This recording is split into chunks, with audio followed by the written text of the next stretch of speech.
Emma, 28, never thought she'd be visiting her father in federal prison on Christmas morning, but here's the shocking truth about what really happened that Thanksgiving day.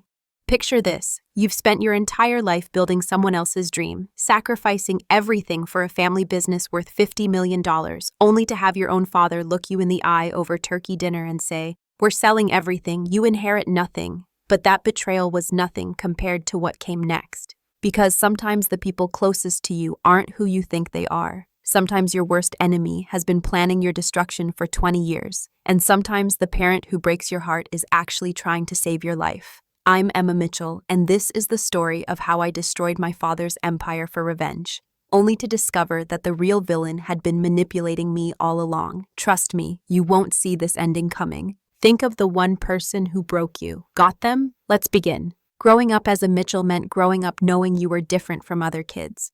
While my friends worried about homework and playground drama, I was learning about profit margins and construction contracts at the dinner table. Our house wasn't just a home, it was a statement.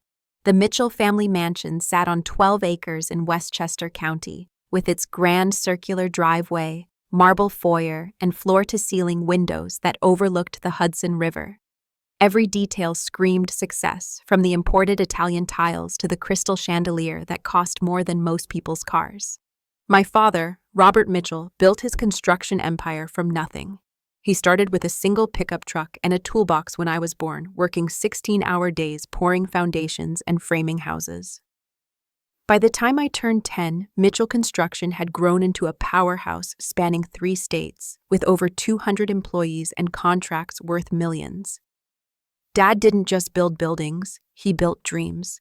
Shopping centers, office complexes, luxury condominiums. His company logo was everywhere, and everyone knew the Mitchell name meant quality. But success came with expectations. From the moment I could walk, Dad was grooming me to take over the family business. He'd take me to construction sites on weekends, explaining how concrete needed time to cure properly and why you never cut corners on foundation work. "Emma," he'd say, adjusting my tiny hard hat, "someday all of this will be yours, but you have to earn it." I loved those moments, the smell of sawdust, the sound of hammers, the pride in his voice when he introduced me to the workers as the future boss. School was never just about grades for me. Every A on my report card was celebrated like a business victory. Dad enrolled me in advanced math and economics courses, hired tutors for weekend accounting lessons, and made sure I understood that education was the foundation of empire building. While other kids played video games, I was reading construction trade magazines and learning to read architectural blueprints. It sounds excessive now, but back then, I felt special, chosen. I was going to be somebody important. The family motto hung in Dad's office in brass letters. "Mitchells build legacies, not just buildings." He'd point to it during our weekly business meetings. Just me and him in his mahogany-paneled office discussing everything from employee management to client relations. These weren't casual conversations between father and daughter. They were formal training sessions for my inevitable role as company heir. Dad would quiz me on industry regulations, teach me how to read financial reports, and explain the importance of reputation in the construction business. By age 12, I knew more about commercial real estate than most adults. I could calculate square footage costs in my head, understood the difference between load-bearing and decorative walls, and had memorized the contact information of every major supplier in the tri-state area. Dad's business partners treated me with the respect reserved for future executives, and I thrived on their attention. This wasn't just a family business. It was my destiny, my identity, my entire future wrapped up in steel beams and concrete foundations. College was never a question of if, but where and how it would serve Mitchell Construction.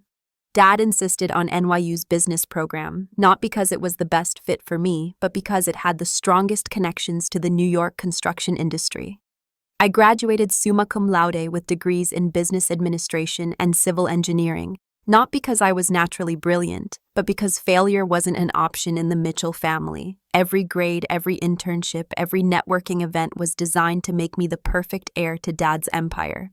The summer after graduation, I moved back home and started working at Mitchell Construction full-time.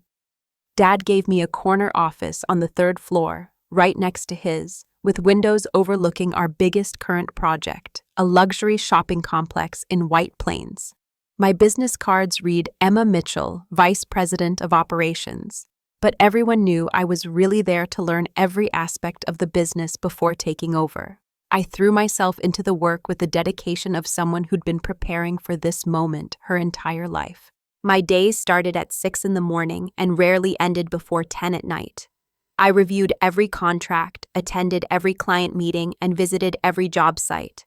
Dad insisted I understand the business from the ground up, so I spent weeks working alongside electricians, plumbers, and concrete crews. My hands got calloused, my clothes got dirty, and I loved every minute of it. The workers respected me because I wasn't afraid to get my hands dirty, and the clients trusted me because I could answer their technical questions without hesitation. Dating became impossible with my schedule, but I didn't mind.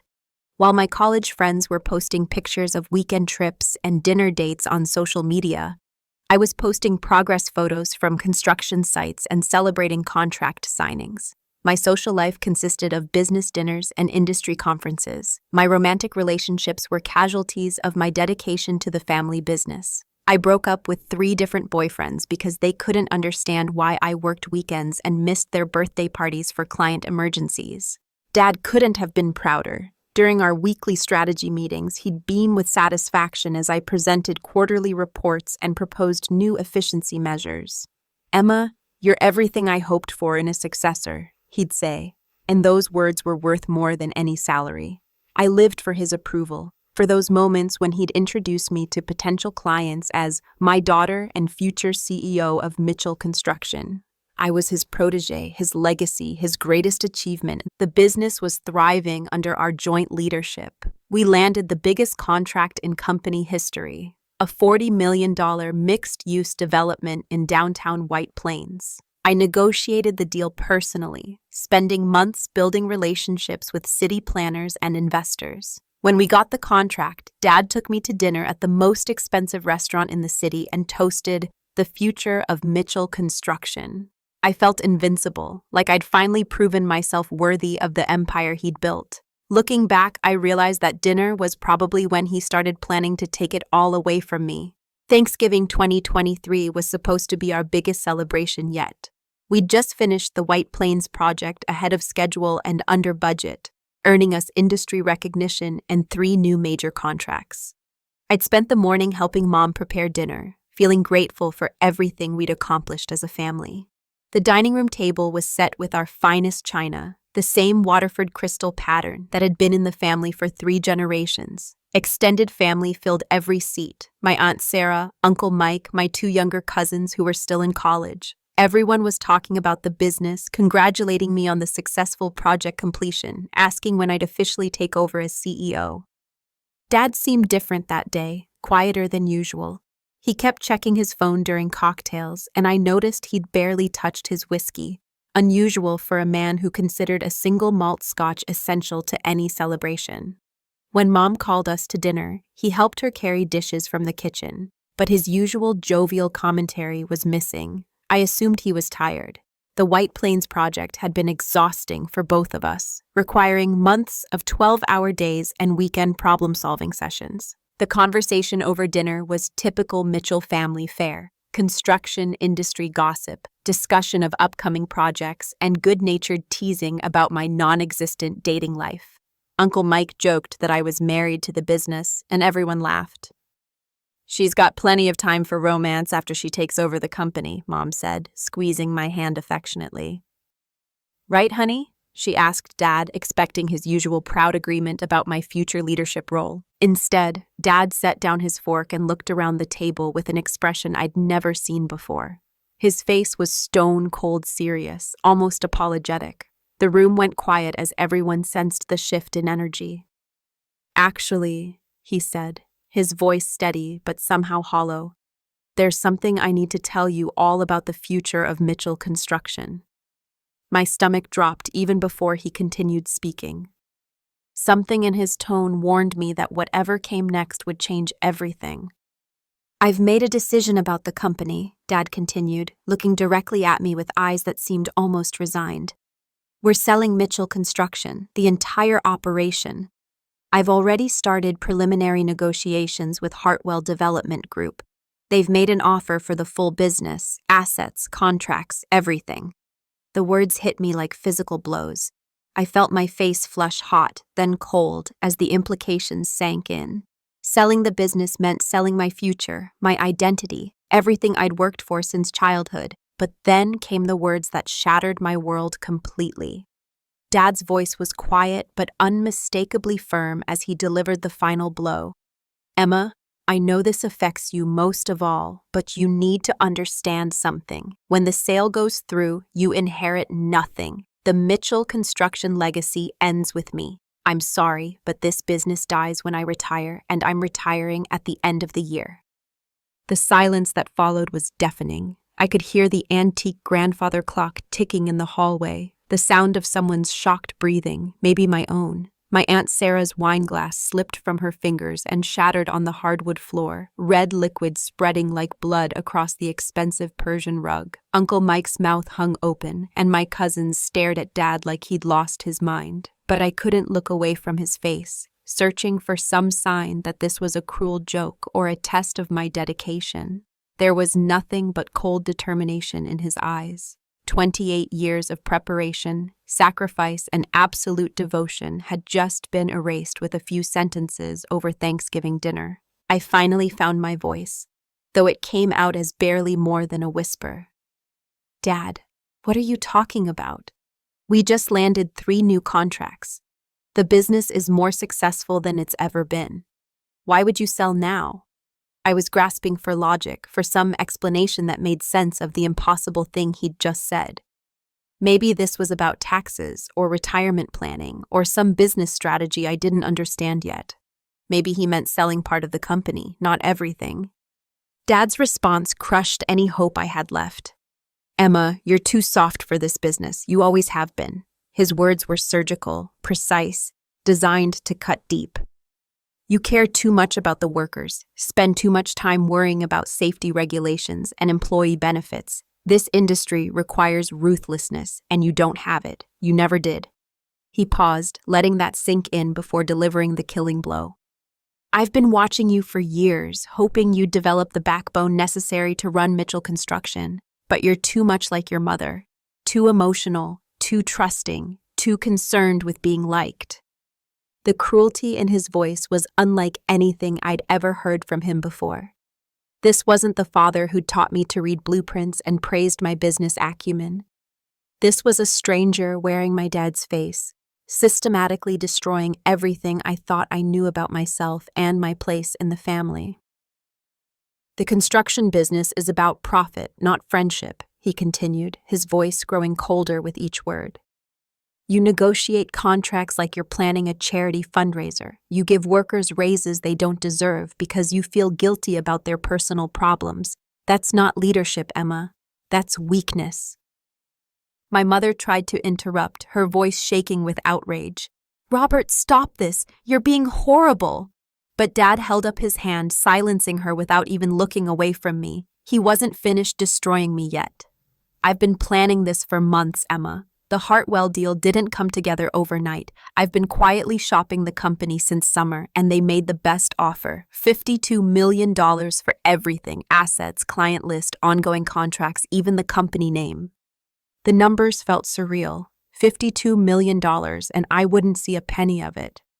"But Dad," I said, my voice breaking now, "I've given you everything. I don't have friends outside the business. I don't have hobbies or relationships or any life that doesn't revolve around Mitchell Construction. You made me this way.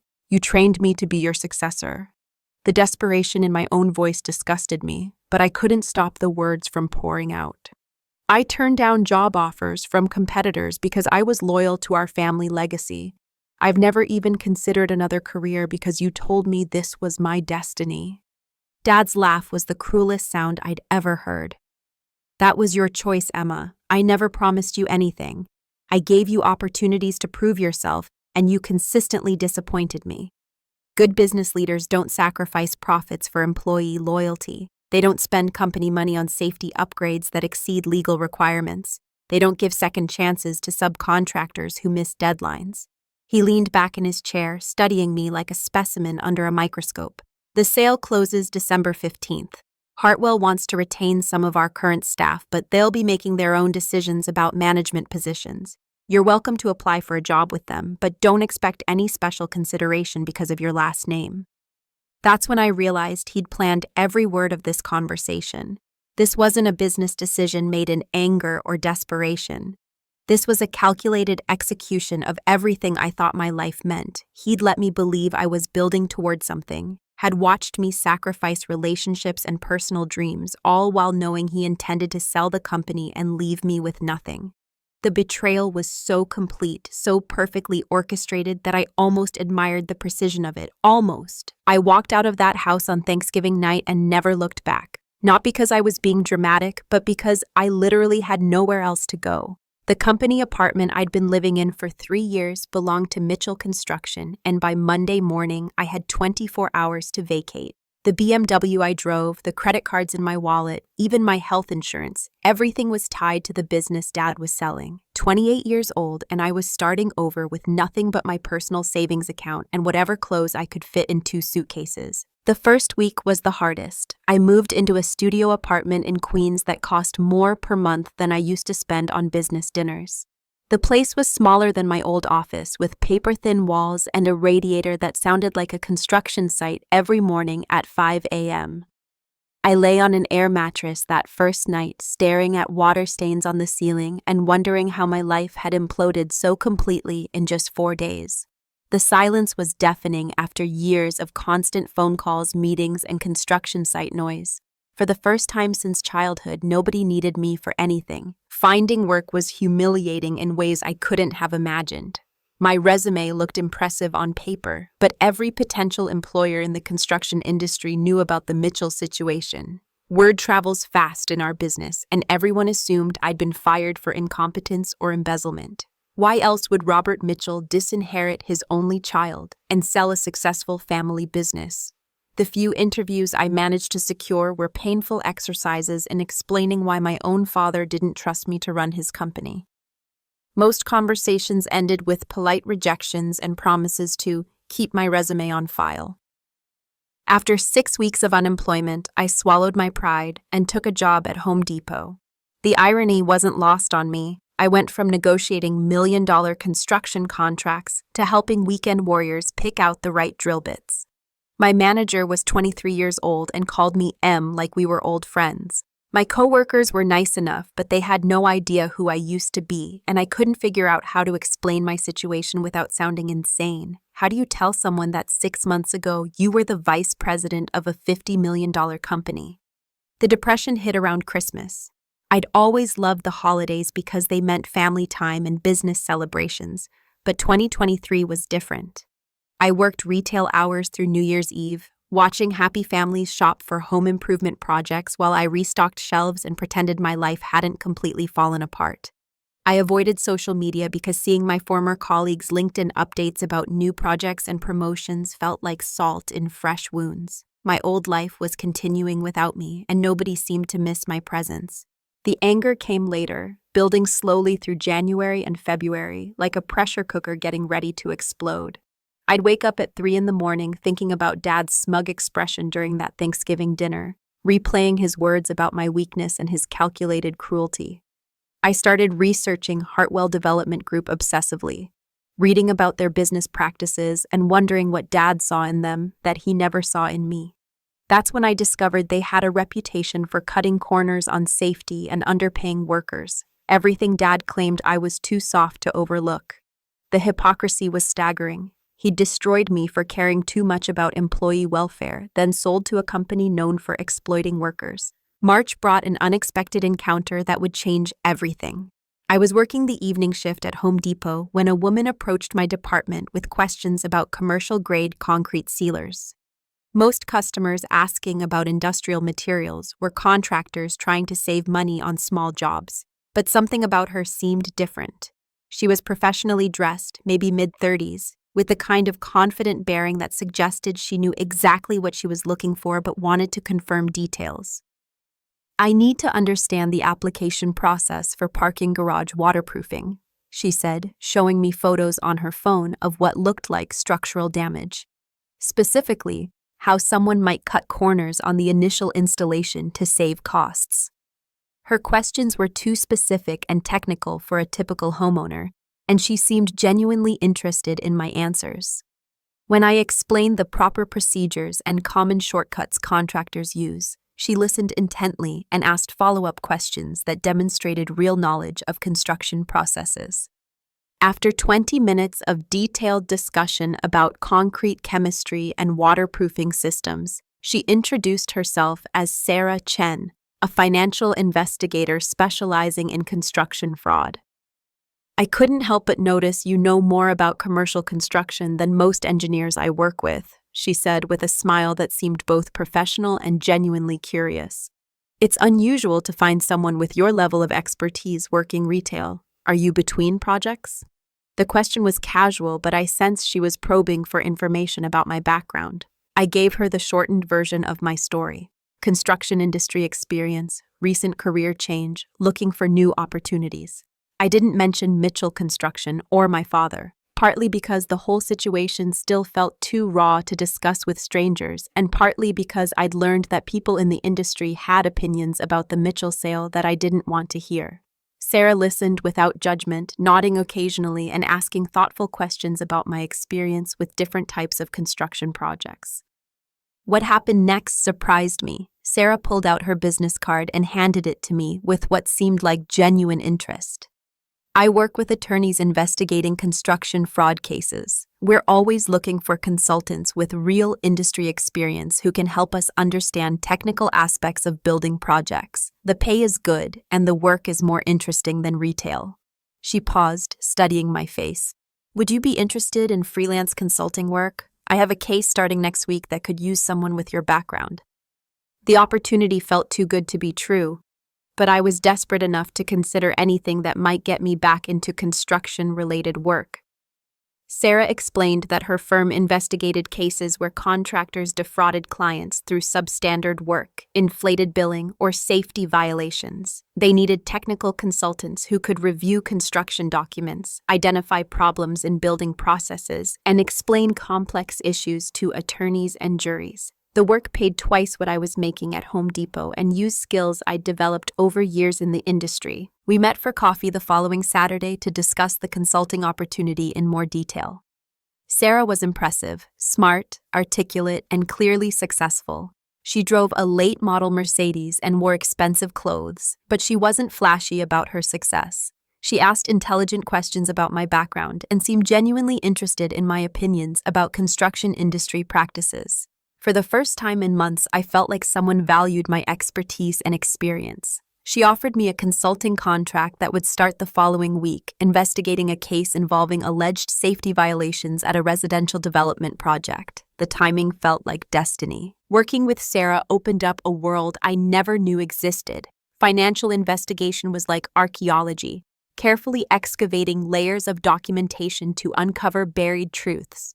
Sarah taught me how to read between the lines of construction contracts, how to spot inconsistencies in billing records, and how to identify patterns that suggested fraudulent activity. The work was intellectually challenging in ways that retail could never be, and I threw myself into it with the same dedication I'd once brought to Mitchell Construction. Our third case together changed everything.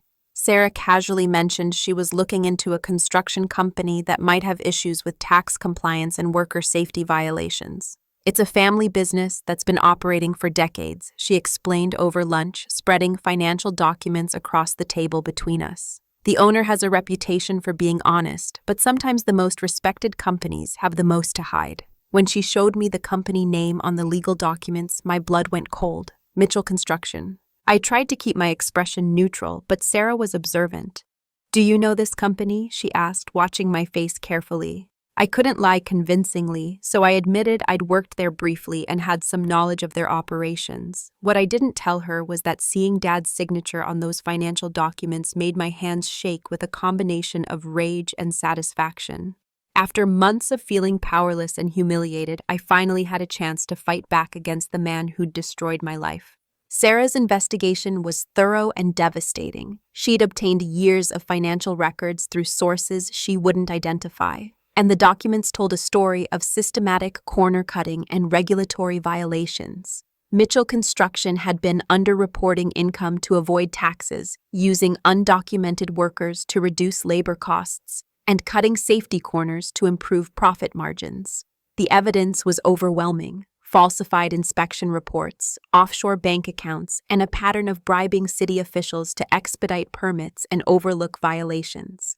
The irony was perfect. Dad had called me too soft for the construction business, too concerned with worker safety and regulatory compliance. Meanwhile, he'd been running a criminal enterprise that violated every principle he'd taught me about ethical business practices. All those speeches about integrity and reputation were lies, covering up decades of fraud and exploitation. I'd been raised to believe Mitchell Construction represented the best of the industry, but the financial records Sarah uncovered revealed it was built on systematic corruption. As we compiled evidence over several weeks, Sarah began suggesting we take our findings to law enforcement. "This isn't just about financial fraud," she explained, showing me photos of construction sites where Mitchell had used substandard materials. "People could have been hurt or killed because of these safety violations. The public has a right to know what this company has been doing." Her moral certainty was convincing, and I found myself agreeing that Dad needed to face consequences for his actions. The decision to become a whistleblower felt like justice finally being served. Sarah helped me prepare anonymous tips for the IRS, the Department of Labor, and the State Attorney General's office. We documented everything carefully, providing evidence that would trigger comprehensive investigations into Mitchell Construction's business practices. I told myself this was about protecting workers and holding criminals accountable, but the truth was simpler and uglier. I wanted Dad to suffer the way he'd made me suffer. I wanted him to lose everything he'd worked for, just like he'd taken everything from me. Sarah was relentless in pursuing the case, working nights and weekends to gather additional evidence. She seemed personally invested in bringing down Mitchell Construction, which I attributed to her professional dedication to fighting fraud. "Your father represents everything wrong with the construction industry," she told me one evening as we organized documents. "Men like him think they can exploit workers and cheat the system without consequences. We're going to prove them wrong." Her passion for the case matched my own desire for revenge, and I felt grateful to have found someone who understood the importance of holding Dad accountable for his crimes. The first domino fell on a Tuesday morning in May. I was restocking paint supplies when my phone buzzed with a news alert. Federal agents raid Mitchell Construction offices in tax evasion investigation. My hands trembled as I read the article describing IRS agents carrying boxes of documents from Dad's building while employees stood around looking confused and scared. The investigation we'd triggered was finally public, and there was no going back now. Sarah called me during my lunch break, barely containing her excitement. "It's happening exactly like we planned," she said, her voice practically vibrating with satisfaction. "The IRS raid triggered the labor investigation, and the Attorney General's office is reviewing our safety violation evidence. Your father won't know what hit him." I should have felt triumphant, but watching the news footage of my former coworkers looking terrified and uncertain made me question whether this was really justice or just elaborate revenge. Within weeks, the investigation snowballed beyond anything I'd imagined. The Department of Labor found systematic violations of wage and safety regulations. The State Attorney General's office discovered a pattern of bribing city officials that went back 15 years. The IRS uncovered offshore accounts containing millions in unreported income. Each day brought new headlines about Mitchell Construction's criminal activities, and Dad's reputation crumbled in real time across industry publications and local news. The most satisfying moment came when I watched Dad's arrest on live television. He looked older than I remembered, his usually confident demeanor replaced by confusion and fear as federal agents led him away in handcuffs. The charges were serious: tax evasion, wire fraud, bribery, and violations of federal labor law. His bail was set at $2 million, and the news anchors speculated he could face 15 years in federal prison if convicted on all counts. Mitchell Construction collapsed faster than a building with faulty foundations. Hartwell Development Group immediately withdrew their purchase offer, citing the criminal investigation as grounds for contract termination. Without the sale proceeds, Dad couldn't make payroll or cover operational expenses. Within 60 days of the first raid, the company filed for bankruptcy and laid off all 200 employees. The Mitchell family mansion went up for sale to cover legal expenses, and Mom moved in with her sister in Florida. Sarah and I celebrated at an expensive restaurant in Manhattan, toasting our success with champagne that cost more than I used to make in a week at Home Depot. "We did it," she said, raising her glass with genuine pride. "We brought down one of the most corrupt construction companies in the state. Those workers will get justice, and your father will finally pay for his crimes." The victory felt hollow somehow, but I convinced myself that was just residual family loyalty interfering with my sense of justice. But something nagged at me during our celebration. Sarah seemed too pleased, too personally satisfied by Dad's downfall. When I mentioned feeling conflicted about the employees who'd lost their jobs, her response was dismissive. "Collateral damage," she said, shrugging. "They worked for a criminal organization. They should have known better." The coldness in her voice reminded me of someone else, though I couldn't place who at the time. The federal courthouse became my second home over the following months as Dad's case proceeded through the legal system. I attended every hearing, telling myself I was there to ensure justice was served, but really I wanted to watch him suffer. The man who'd once commanded respect from city planners and business leaders now sat at the defendant's table looking defeated and broken. His expensive suits couldn't hide the fact that he'd aged 10 years in 6 months. The prosecution's case was devastating, built largely on the evidence Sarah and I had provided. They presented records showing Dad had hidden over $8 million in offshore accounts while claiming financial hardship to avoid paying proper wages. They documented bribes totaling nearly $500,000 paid to city officials over 15 years. Most damning were the safety inspection reports we'd helped uncover, showing Dad had knowingly used substandard materials that could have caused building collapses. Mom attended the hearings too, sitting on the opposite side of the courtroom from me. She looked fragile and confused, unable to understand how her husband of 35 years had been living a double life. During one recess, she approached me with tears in her eyes. "Emma, I know you're angry with your father, but this is destroying our family. Can't you find it in your heart to forgive him?" Her pain was genuine, but I'd hardened my heart against any sympathy for Dad or his supporters. The media coverage was relentless and humiliating. Local news stations ran features about the fall of the Mitchell empire, interviewing former employees who'd lost their jobs and their pensions when the company collapsed. Industry publications analyzed how a respected family business had hidden such extensive criminal activity. The Mitchell name, once synonymous with quality construction, became associated with fraud and corruption. Sarah seemed to thrive on the media attention, giving interviews as the financial investigator who exposed the Mitchell construction scandal. She appeared on local television shows explaining how construction fraud impacts working families, positioning herself as a crusader for justice. I was proud to be associated with her work, though she was careful never to mention my role in providing inside information about Dad's business practices. The most satisfying moment came when Dad's assets were frozen and auctioned to pay restitution to victims of his crimes. I watched online as the family mansion sold for below market value to cover legal expenses.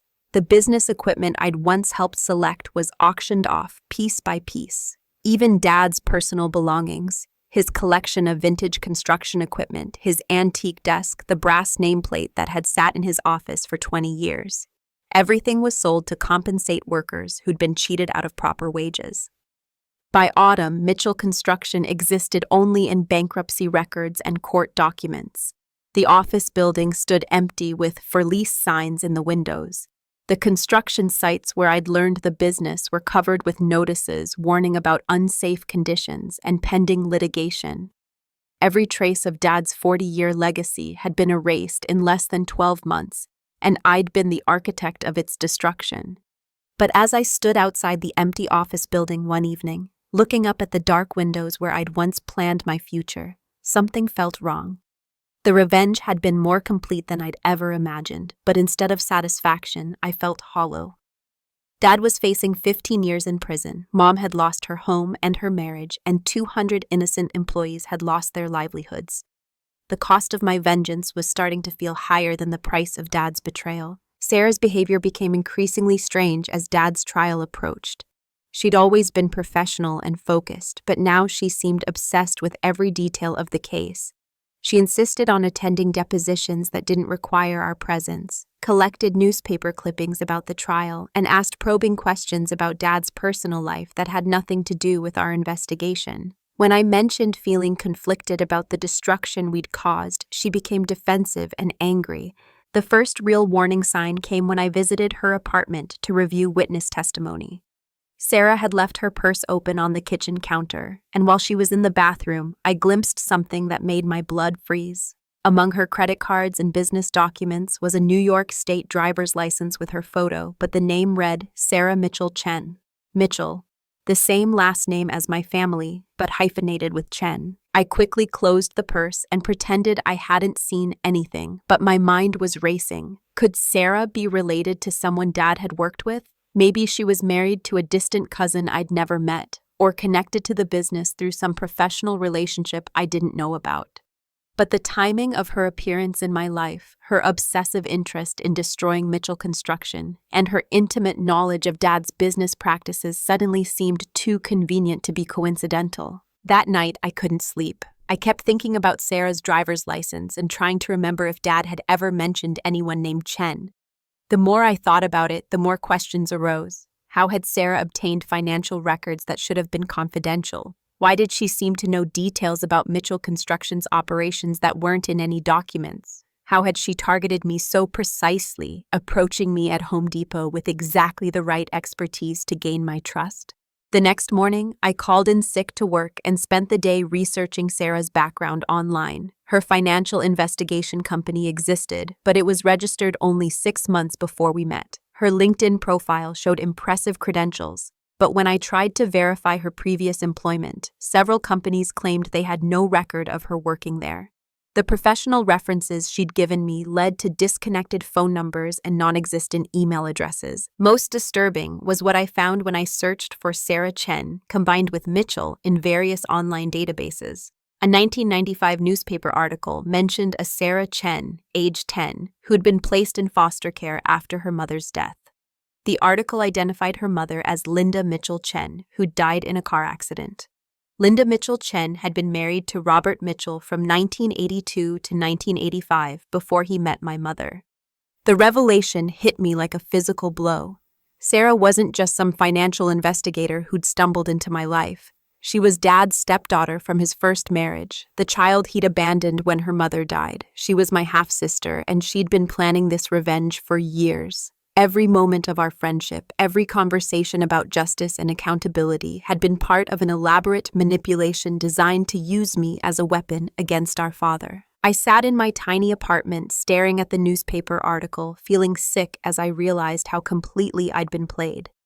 Sarah hadn't appeared in my life by coincidence. She'd been tracking me, waiting for the right moment to approach when I was vulnerable and angry. She'd used my pain and resentment to destroy Dad's business, knowing I'd be too blinded by revenge to question her motives or investigate her background. The worst part was realizing that Sarah's plan was probably far from over. She'd gotten me to help destroy Dad's business and reputation, but someone who'd spent 20 years planning revenge wouldn't stop at financial ruin. Whatever Sarah had planned for the final act of her revenge, I was certain it would be worse than anything we'd already done. I confronted Sarah at her apartment the next evening, armed with printouts of everything I'd discovered about her real identity. When she opened the door and saw my face, she knew immediately that her deception was over. "Hello, Emma," she said calmly, stepping aside to let me in. "I wondered when you'd figure it out. You're smarter than your father gave you credit for." Her casual admission was somehow more chilling than any denial would have been. Sarah's apartment looked different now that I knew who she really was. The expensive furniture and art weren't signs of professional success. They were trophies purchased with money she'd earned planning our family's destruction. 23 years, she said, pouring herself a glass of wine like we were having a friendly conversation. That's how long I've been waiting to destroy Robert Mitchell and everyone he loves. She gestured toward a wall covered with photos, newspaper clippings, and documents I now recognized as surveillance of our family going back decades. The truth was worse than I'd imagined. Sarah's mother, Linda, had been Dad's first wife from 1982 to 1985. They'd married young, had Sarah when Linda was barely 20, and struggled financially while Dad was building his business. Your father was different then, Sarah explained, her voice bitter with old pain. He pretended to love us, but the moment his business started succeeding, he decided we weren't good enough for his new image. He wanted a society wife, not a working-class girl with a mixed-race daughter. When Linda died in a car accident in 1995, Dad had legal custody of 10-year-old Sarah, but he chose to abandon her instead. He signed away his parental rights rather than take responsibility for me, Sarah continued, showing me the court documents she'd kept all these years. I went into foster care while he married your mother 6 months later and started his perfect new family. He erased us completely, like we'd never existed. The pain in her voice was real, and for a moment I almost felt sorry for her. But Sarah's plan for revenge went far beyond exposing Dad's business crimes. She'd spent years building a successful career specifically to position herself for this moment. The financial investigation company was real, but it was funded by settlements she'd won from previous fraud cases. She'd cultivated contacts in law enforcement, built relationships with journalists, and carefully documented every aspect of Mitchell Construction's operations. I could have destroyed him years ago, she admitted, but I wanted him to have something valuable to lose first. The most disturbing revelation was that Sarah had been manipulating our entire family for years without us knowing. She'd hired private investigators to monitor our activities, used fake identities to interact with Dad's business associates, and even briefly dated one of my college boyfriends to get information about our family dynamics. You were always the key to my plan, she told me matter-of-factly. Robert's precious daughter, his chosen heir. I knew if I could turn you against him, the betrayal would hurt him more than any financial loss. I realized with growing horror that Sarah's revenge wasn't finished. Dad was already facing prison time and financial ruin, but that wasn't enough for someone who'd spent 2 decades planning his destruction. What else are you planning? I asked, though I wasn't sure I wanted to know the answer. Sarah's smile was cold and satisfied as she looked at her wall of surveillance photos. Phase 2 begins tomorrow, she said simply. Your father is going to learn what it feels like to lose everything he loves, including his life. I left Sarah's apartment in a panic, my mind racing as I tried to process everything she'd revealed. The woman I'd trusted with my deepest anger and pain was actually my abandoned half-sister, driven by decades of resentment to destroy our entire family. But her threat about Dad losing his life made me realize I had to warn him, despite everything he'd done to me. Whatever crimes he'd committed, he didn't deserve to be murdered by his own stepdaughter. The federal detention center where Dad was being held pending trial was a cold, institutional building that smelled like disinfectant and despair. I hadn't spoken to him since that devastating Thanksgiving dinner nearly a year ago, and seeing him in an orange jumpsuit behind reinforced glass was jarring. He looked older, grayer, defeated in ways I'd never seen before. When the guard brought him to the visiting room, his eyes filled with tears he tried to hide. Emma, he said quietly, picking up the phone that connected us through the security glass. I never expected to see you here. I thought you hated me for what I did at Thanksgiving. His voice was hoarse, broken, nothing like the confident businessman who'd once commanded respect from everyone in the construction industry. For the first time since he disinherited me, I felt a flicker of the old connection we'd shared when I was his chosen heir. I told him everything about Sarah, her real identity, her years of surveillance, her role in destroying Mitchell Construction, and her threat about Phase 2 of her revenge plan. Dad listened without interruption, his face growing paler with each revelation. When I finished, he was quiet for a long moment, staring at his hands folded on the metal table between us. Sarah Mitchell Chen, he repeated slowly. I haven't heard that name in 25 years. What Dad told me next changed everything I thought I knew about that terrible Thanksgiving dinner. Emma, I discovered Sarah's plan 3 months before I announced the sale, he said, his voice barely above a whisper.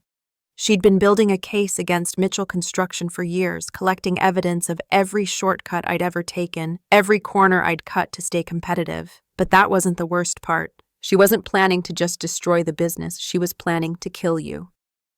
The room seemed to spin as Dad explained how Sarah's surveillance had revealed her true intentions. She blamed you for taking her place in my life, for being the daughter I kept while abandoning her.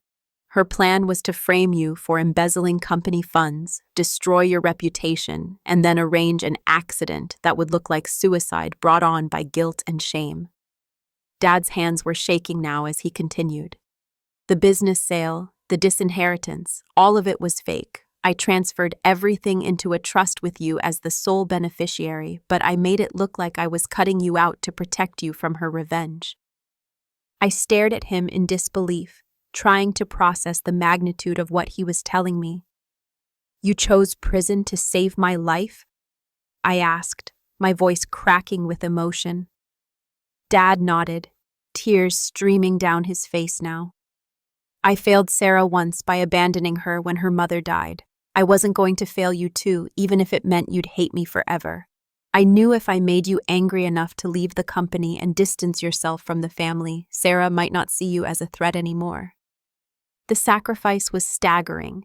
Dad had let me believe he was a criminal and a terrible father, had endured months of investigation and public humiliation, and was facing 15 years in federal prison, all to protect me from Sarah's murderous revenge. But Emma, he said urgently, gripping the phone tighter, if Sarah threatened you yesterday, it means my plan didn't work. She still sees you as an obstacle to her revenge, and now that I'm locked up, I can't protect you anymore. I raced back to Sarah's apartment, my mind spinning with the revelation that everything I'd believed for the past year had been a lie designed to save my life. But when I arrived, the building superintendent told me Sarah had moved out that morning, leaving no forwarding address. Her apartment was empty except for a single envelope addressed to me containing a brief note and a visitor's pass to the federal detention center. If you want to save your father's life, the note read, come to the visiting room at 3 p.m., come alone, or he dies. The visiting room was nearly empty when I arrived, just a few other families separated by security glass talking to their incarcerated relatives. Sarah was already there, sitting across from an empty chair, looking perfectly composed in an expensive business suit. She'd somehow arranged to be processed as a visitor while I was listed as meeting with Dad. The setup was elaborate and clearly planned, which meant she'd been preparing for this confrontation for much longer than I'd realized. You figured it out faster than I expected, Sarah said calmly as I sat down and picked up the phone. 23 years of planning, and you unraveled my carefully constructed identity in less than 24 hours. I'm almost impressed. Behind her professional facade, I could see the rage and pain that had been driving her for decades. This wasn't just about revenge anymore. It was about a damaged child who'd never healed from being abandoned by the only father figure she'd ever known. Sarah explained her final plan with chilling precision. She'd poisoned Dad's lunch with a slow-acting toxin that would cause what appeared to be a heart attack within the next hour. The prison medical staff would assume it was stress-related, especially given his age and the pressure of facing a lengthy prison sentence. He'll die believing he failed to protect you, she said with satisfaction. And you'll live knowing that your hatred and desire for revenge killed the only parent who ever truly loved you. The cruelty of her plan was perfect in its psychological precision. Dad would die thinking he'd failed as a father, and I'd spend the rest of my life knowing I'd been manipulated into destroying the man who'd sacrificed everything to save me. But I'm not entirely heartless, Sarah continued. I'll give you a choice. There's an antidote in my purse that will save his life, but you'll have to convince the guards to let you give it to him. Of course, that would require explaining how you know he's been poisoned, which means admitting your role in framing him for crimes that will keep him in prison for the rest of his life. I stared at Sarah through the security glass, finally understanding the depth of her pain and the twisted logic that had driven her to this moment. She wanted Dad to suffer the way she'd suffered, abandoned, alone, and forgotten by the people who should have loved her most. But she also wanted me to experience the same loss and betrayal that had shaped her entire life. You're right about one thing, I told her, standing up from the table.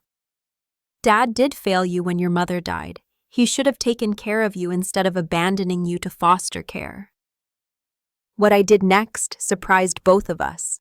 Instead of reaching for the antidote or trying to alert the guards, I looked Sarah directly in the eyes and said, "But you're my sister, and he failed both of us by keeping us apart.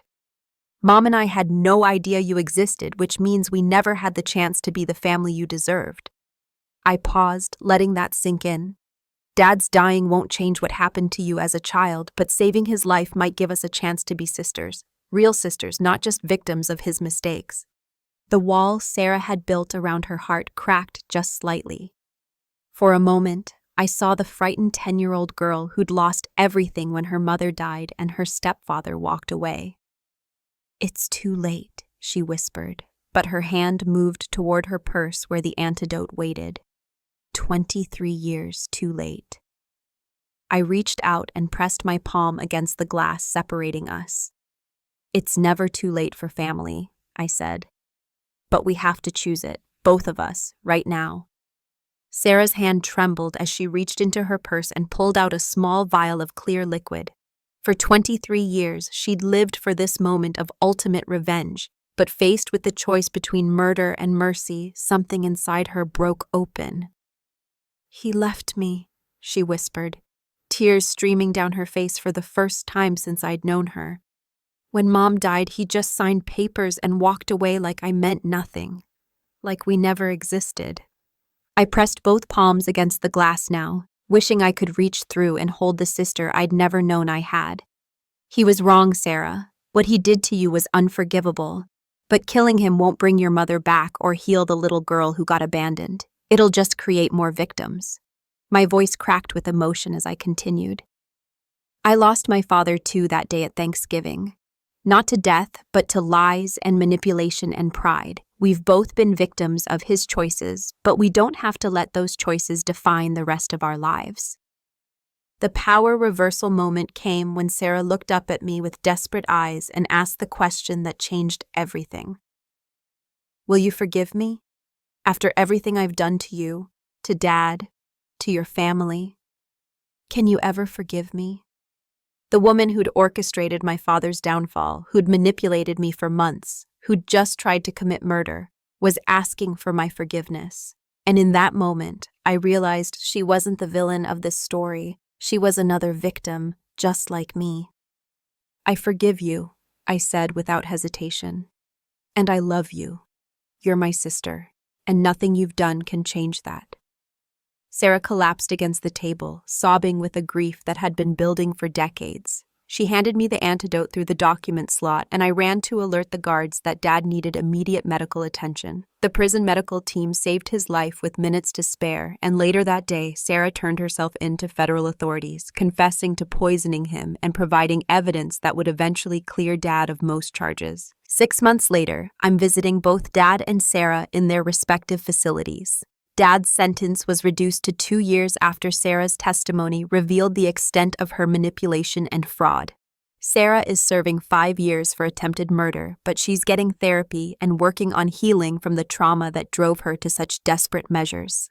The three of us are slowly rebuilding relationships that were shattered by secrets, lies, and abandonment. Mitchell Construction is gone forever, but the trust Dad created for me has enough money to start over.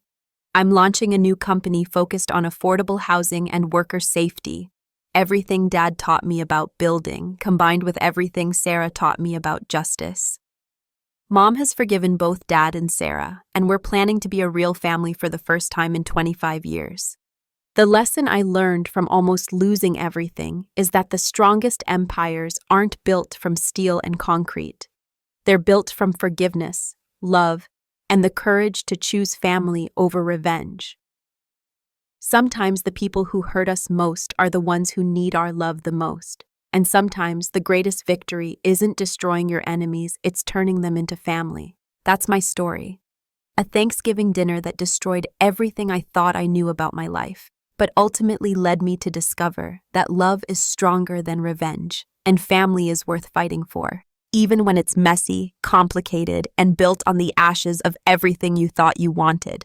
This story may have ended, but the message lingers. For more raw and real moments like this, click on the left and subscribe to walk alongside more women finding their strength. Healing takes time, but it's possible.